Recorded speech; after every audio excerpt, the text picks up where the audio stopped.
Happy Tulip Tuesday. This is the day we share timely tips for the Tulip Pro. Today, looking at evergreens. Yes, it 'tis the season that we'll be using evergreens galore to strip so that they're ready to design.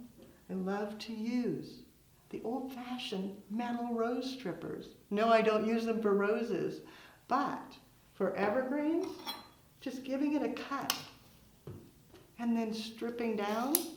It's nice and bare, ready to go into water. So easy, so quick, and it keeps the pitch off of your hands. Just strip, strip, and you're ready to go.